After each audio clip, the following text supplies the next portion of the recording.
d'un sucre particulier qui a tendance aussi à fasciner, c'est le fructose. Le fructose provient, est contenu d'une part dans le sucre de table, puisque le sucre de table, c'est une molécule de glucose plus une molécule de fructose. Mais, la plus grande source, le plus grand pourvoyeur de fructose dans notre alimentation, ce sont les aliments industriels qui contiennent du sirop de maïs, à haute teneur en fructose, qu'en anglais, on appelle, HFCS, High Fructose Corn Syrup. Et ce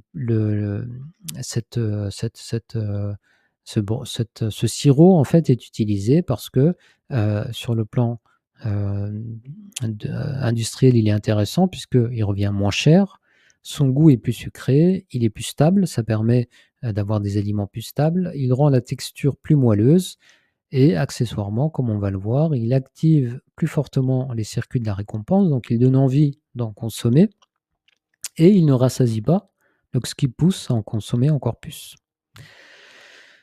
Le fructose, eh bien, sa particularité, c'est qu'il n'entraîne pas de, sécrétion de leptine. Il n'entraîne pas d'augmentation de leptine. La leptine, comme vous le savez peut-être, est l'hormone de la satiété. Quand vous consommez un aliment, eh bien, généralement, il y a une sécrétion de leptine qui envoie comme message au cerveau que vous êtes rassasié et donc l'appétit diminue. Avec le fructose, ce n'est pas le cas. Pire que ça, le fructose atténue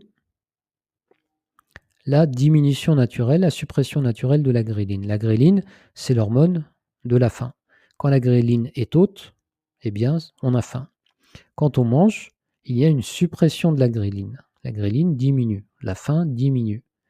Mais le fructose limite cette suppression de la gréline. Le résultat, d'une part,